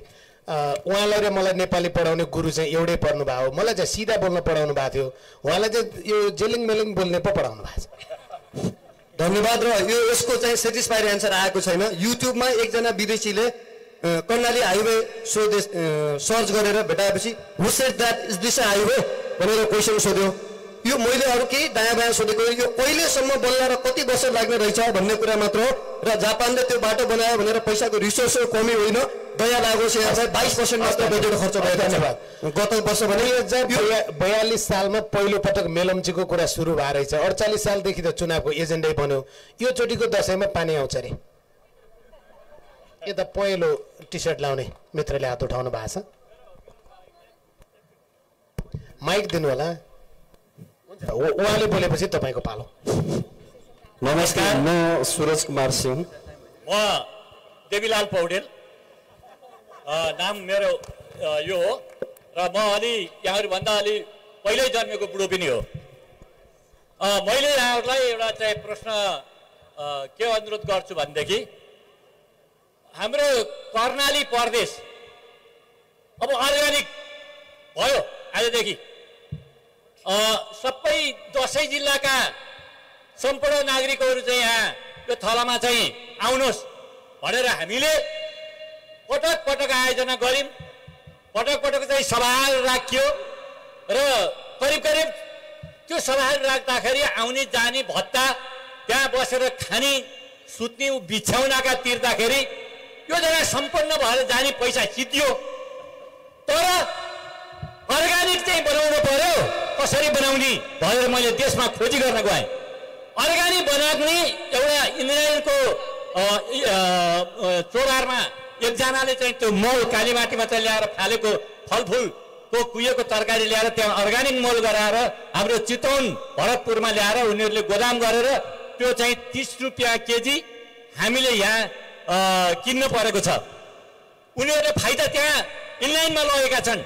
मैले त्यो सभामा अब यो तत्काल नै मसँग लगभग 80-90 वटा वस्तु गाईहरू छन्, त्यसको मलले अर्ग्यानिक मल उत्पादन गर्न पर्यो, मिसिन औजारको चाहिँ व्यवस्था चाहिँ गर्न पर्यो भनेर मैले कृषि मन्त्रालयलाई अनुरोध गरेँ। र सब ठाउँ पनि व्यवस्था छ, हामीसँग जङ्गल पनि छ, बस पनि छ। 2-3 वर्षको मल 50 गाडी चाहिँ मल चाहिँ बनाएर राखिएको प्रश्न चाहिँ सिधा माग्नु न, राखिएको छ। 1 मिनेट। र त्यसमा चाहिँ अब यहाँ पनि कर्णाली उत्सवमा चाहिँ के नै हामीले चाहिँ पाउँछौँ यो भन्ने मलाई चाहिँ आशा लाएर म चाहिँ बुढो मान्छे पनि दौडेर चाहिँ यहाँ आएको थिएँ। तर यो भन्ने र फलाक्ने योजना चाहिँ यसरी लैजाउँ, यस्तो कार्यक्रम गरौँ भन्ने निधो ल्याउनुहुन्छ कि कोही साथीहरूले तपाईँ हामी जनप्रतिनिधि भए पनि, कर्मचारी भए पनि, ब्याङ्कका प्रतिनिधि भए पनि, जुनसुकै डाइरेक्टर साहबहरू भए पनि हामी यही नेपालीका छोरा हौँ। यो नेपाललाई अर्काका देशको चाहिँ रासायनिक मल ल्याएर यहाँको चाहिँ बारी नाली चाहिँ एकदम चाहिँ कमजोर, माटो नफुक्ने गराएर बाली नै उत्पादन नहुने, मान्छेलाई रोग लाग्ने, त्यस्तोबाट निरुत्साहित गरौँ। अब यसमा मैले के सहयोग गर्नुपर्छ र कर्णाली यो जुन अर्ग्यानिक चाहिँ मल, कीटनाशक औषधि यही ठाउँमा हामीले यही लेकबेसीमा उत्पादन गर्न सक्छौँ। अब त्यसको स्रोत म तयार गर्न सक्छु। यहाँहरूको जुनसुकै बेलामा पनि यहाँहरूको सहयोग होस् र के काम गर्नुपर्छ म त्यो ठाउँ पनि देखाउँछु र यो कर्णाली प्रदेशलाई अर्ग्यानिक चाहिँ मा लैजाउँ र यहाँको त्यहाँ मन्जास। तर यो फलाकेर गोष्ठी गराएर समय बिताएर मात्रै होइन, त्यसलाई निश्चय पनि गरौँ भन्ने मेरो आग्रह हो। हामीले घर घरबाट आफ्नै प्रयासमा धेरै काम गर्न सक्छौँ। त्यसैको एउटा उदाहरण उहाँले भन्नुभयो हो। माइक उहाँलाई।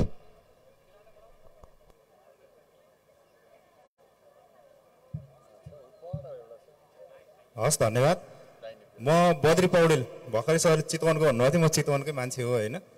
मेरो चाहिँ प्रश्न पूर्व प्रशासकज्यूहरू अनि उहाँहरू अब राष्ट्रिय योजना आयोगको उपाध्यक्ष पनि भइसक्नु भएको छ होइन। मेरो खालि एकदम सिधा कुरा के भने म यहाँहरूलाई फलो पनि गर्छु होइन। सिधा कुरा के भन्दाखेरि यहाँहरूले चाहिँ अघि भर्खरै भन्नुभयो जस्तो कर्णालीमा विकास गर्नको लागि चाहिँ एउटै चिजलाई पछ्याए हुन्छ, एउटै बाटो पछ्याए हुन्छ, त्यही राराताललाई बनाए हुन्छ होइन। भनेपछि त्यो राराताल त अहिलेको त होइन, धेरै पहिला जति बेला यहाँहरू हुनुहुन्थ्यो पदमा त्यो बेला पनि राराताल थियो।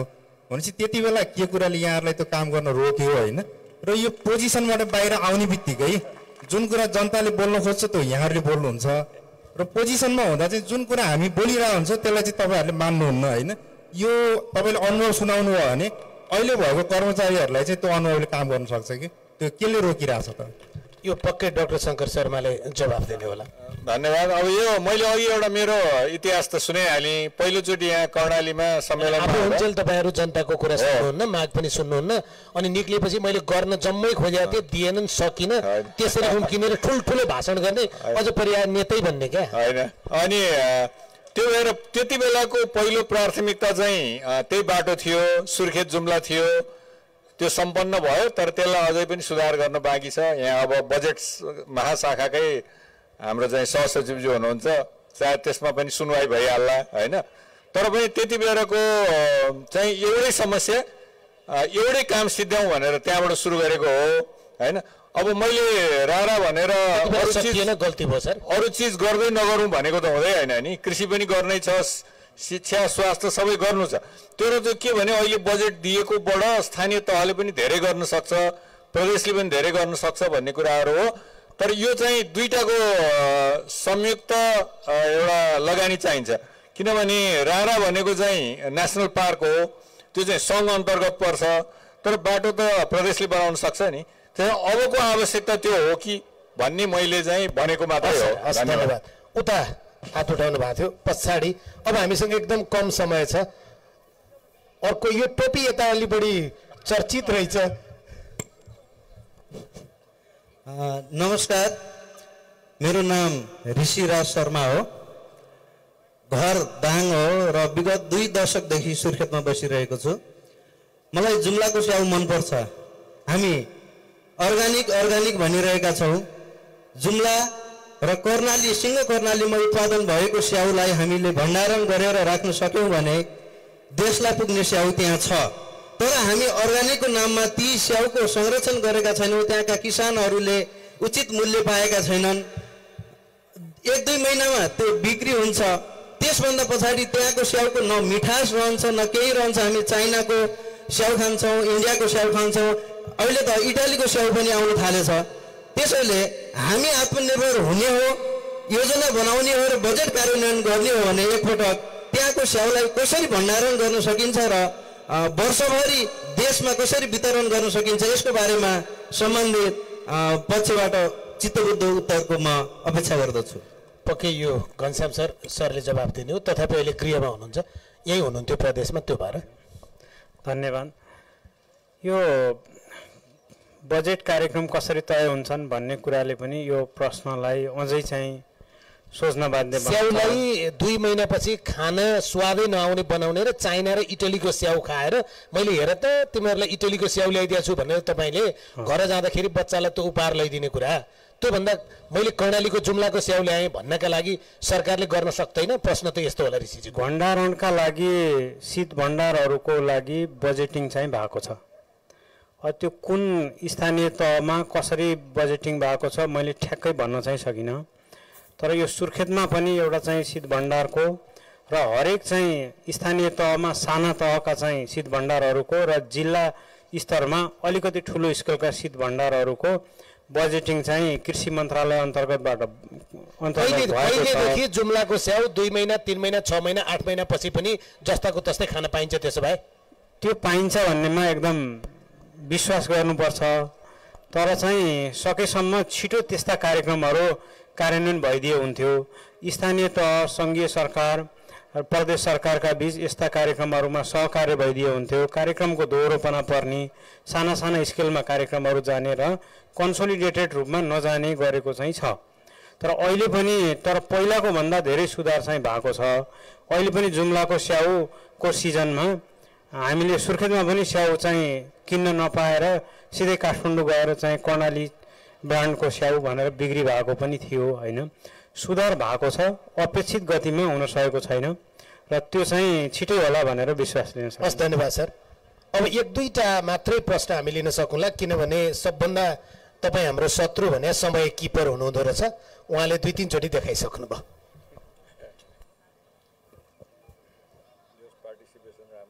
टीका प्रसाद पोखरेल मेरो नाम हो।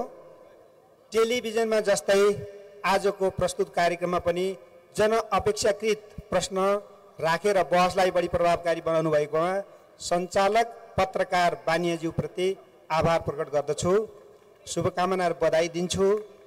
लगानी र यो प्रणालीका सन्दर्भमा यहाँ धनीरामदेखि मनिरामसम्मका महानुभावहरूको उपस्थिति छ।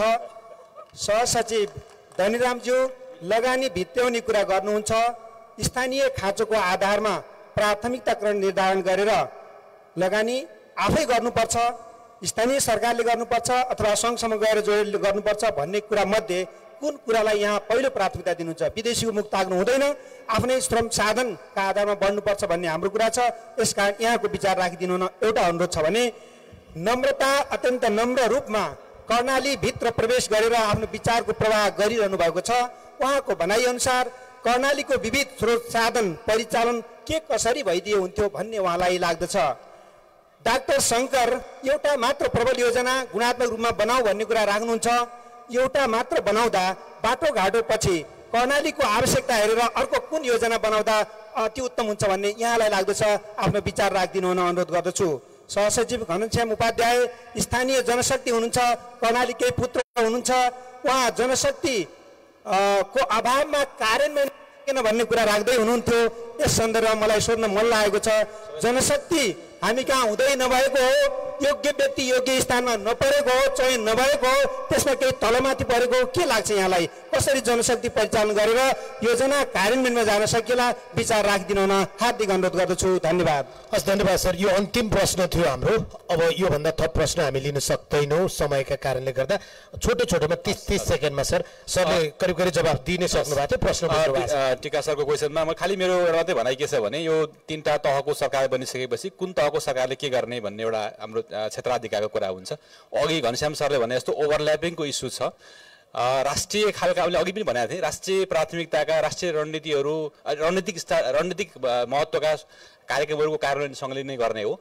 त्यसपछि त्योभन्दा तल्लो प्रदेश स्तरबाट गर्ने, प्रदेशले गर्ने र स्थानीय तहका कामहरू स्थानीय तहले गर्ने, करिब त्यसमा क्षेत्राधिकार क्लियरिटी नै छ। तर अहिले अलिकति ओभरल्यापिङ भएको छ।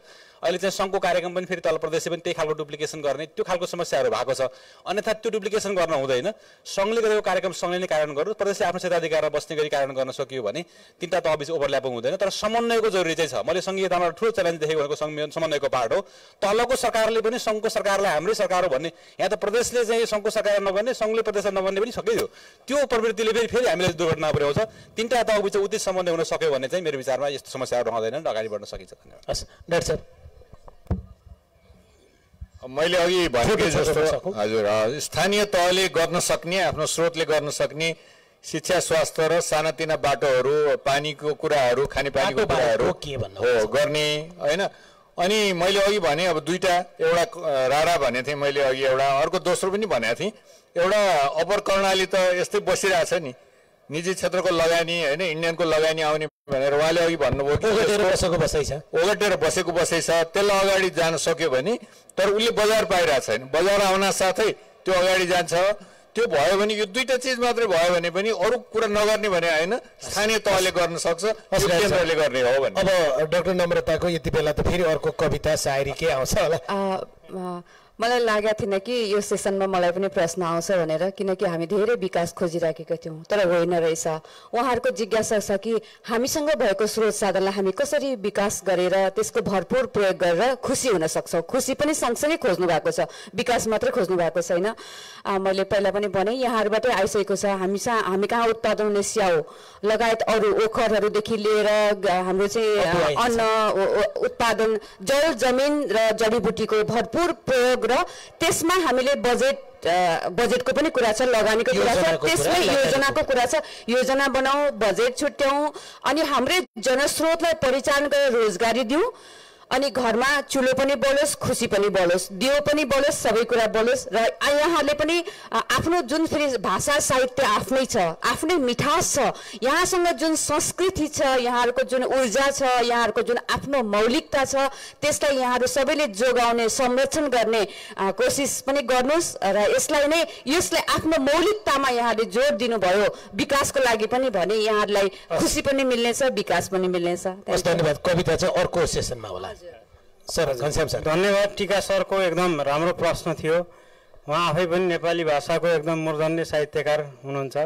तपाईँ हामी जस्तै जो जनशक्ति जुन स्थानमा छौँ र केही समय आएर कर्णालीमा सेवा गर्नुपर्छ भन्ने मलाई लाग्छ। त्यसको सुरुवात मैले गरेँ। भोलि धनीराम सर पनि आउनुहोला, अरू सरहरू पनि हुनुहुन्छ। थुप्रै कर्णालीका चाहिँ सहसचिव स्तरसम्म चाहिँ अहिले धेरै चाहिँ साथीहरू हुनुहुन्छ र यहाँ आएर प्रभावित गर्न सक्नुहुन्छ यहाँका कार्यक्रम योजनाहरूमा भन्ने लाग्छ। र दोस्रो कुरा, प्रदेश लोकसेवा गठन भएको छ, यो ढिलै भए पनि गठन भयो। हामीले भन्ने गर्थ्यौँ यो चाहिँ कर्मचारीको सङ्ख्या बढाउन र यहाँ रिटेन गर्न छिटो प्रदेश लोकसेवा बनाउनुहोस् भनेर राजनीतिक नेतृत्व समक्ष भन्थ्यौँ। त्यसलाई छिटै फङ्सनल बनाएर टेक्निकल म्यान पावरहरूको छिटो चाहिँ पदपूर्ति गऱ्यौँ भने हामी रिटेन गरेर भोलिको सुखद भविष्यका लागि जनशक्तिको परिचालन गर्न सक्छौँ। सर धन्यवाद। धन्यवाद। यो एउटा भनाइ छ, एउटा विद्यार्थीलाई स्कुलले सिकाएर पठायो माछाका बारेमा, गाईका बारेमा निबन्ध लेख्नलाई घोकाएर पठाएको थियो। गाईकै निबन्ध आयो, विद्यार्थी फर्स्ट भयो। अनि अर्को पटक त्यो जाँचकीलाई लाग्यो यति राम्रो निबन्ध लेख्ने विद्यार्थी रहेछ भनेर अर्को पटक चाहिँ उसलाई त जे विषय पनि लेख्छ होला भन्ने भयो। त्यस पछाडि निबन्धको विषय चाहिँ त्यति बेला दिएको थियो गाई होइन, यो पटक दिइयो माछा। उसले माछाका विषयमा निबन्ध त जानेकै थिएन। माछा पानीमा बस्छबाट सुरु गर्यो, त्यसको माछाको चाहिँ गिल्ज हुन्छ, त्यसलाई के फुल्का होइन हुन्छबाट सुरु गर्यो। त्यस पछाडि माछा खोलामा बस्छ, खोलाको छेउमा घाँस हुन्छ, त्यो घाँसमा गाई चर्छ। अब ऊ गाईतिर गयो किनभने उसले जानेको त्यही थियो। कर्मचारी प्रशासनको पनि सबै कुरा भयो अनि कर्मचारी प्रदेशमा आएन, पुगेको छैन, कर्मचारीको सेवा पुगेको छैन। यस्तो कुरामा अलि धेरै उहाँहरूको क्षेत्र हो, हामी जनता सुविधा पुगेका छैन भन्छौँ। कुरा त्यही होला। कर्णाली प्रणाली यो सेसन योजना पूर्वाधार लगानी यो विषयमा म धन्यवाद दिन चाहन्छु गृह मन्त्रालयका सहसचिव घनश्याम उपाध्याय सर। भर्खरै मन्त्रालयमा जानुभएको, कति धेरै कामका बीच आफ्नो यही ठाउँमा आएर यो कर्णाली उत्सवको कुडा कर्णालीका सँग हामीसँगै रहनुभयो। कति तिठो कति मिठो प्रश्न सोधियो होला सर, फेरि पनि साधुवाद व्यक्त गर्छु। डाक्टर नम्रता, तपाईँको नम्रपूर्ण जवाब र तपाईँको उपस्थिति त्यसप्रति हामी सबै आभारी छौँ। डाक्टर शङ्कर शर्मा एउटा यस्तो अग्लो व्यक्तित्व जसले योजना, अर्थ, नेपालको परराष्ट्र मामिला सबैको खानी अल इन वान, उहाँसँग हामी बस्यौँ। तपाईँलाई धन्यवाद। धनीराम शर्मा जो बजेट तथा कार्यक्रम महाशाखा सुर्खेत अहिले खोल्ने नै ठाउँको व्यक्ति हुनुहुन्छ, यही सुर्खेतले जन्माएको छोरो सर, तपाईँलाई पनि विशेष धन्यवाद। अनि तपाईँ सम्पूर्ण यो प्रेक्षालयमा रहनुभएका आदरणीय जनहरूमा म धन्यवाद व्यक्त गर्न चाहन्छु। तपाईँहरूलाई कार्यक्रम आयोजकको तर्फबाट पनि मलाई अलि अप्ठ्यारो भएको थियो किनभने मेरो ठिक्क अगाडिपट्टि चाहिँ मेरो अग्रज दिलभूषण पाठक बसिरहनु भएको थियो।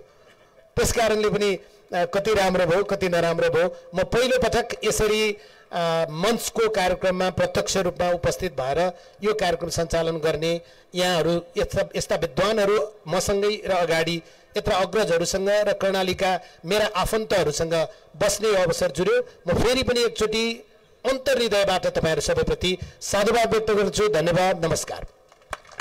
धन्यवाद। कर्णाली प्रणाली योजना पूर्वाधार र लगानी सत्रका वक्ताहरू डाक्टर शङ्कर प्रसाद शर्मा पूर्वाधारविद, घनश्याम उपाध्याय सहसचिव, धनीराम शर्मा सहसचिव, डाक्टर नम्रता पाण्डे निर्देशक हुनुहुन्छ आइसिएटिएसका र सहजकर्ता राजेन्द्र बानियाज्यूलाई र अब हामी मञ्चमा सामूहिक फोटो सँगसँगै कर्णालीको नासो प्रदान गरिदिनुको निम्ति म कर्णाली उत्सव आयोजक समितिका सदस्य तथा कन्टेन्ट कोअर्डिनेटर उहाँ चाहिँ ऐना कार्यक्रमसँग पनि आबद्ध हुनुहुन्छ प्रकाश लामिछानेज्यूलाई म हार्दिक अनुरोध गर्दछु।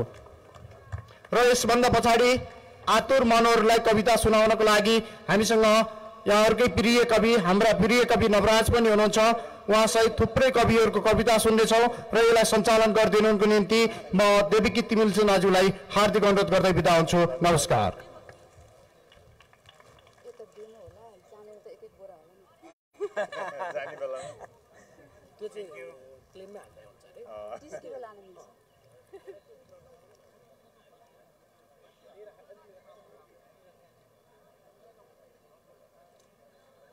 Thank you.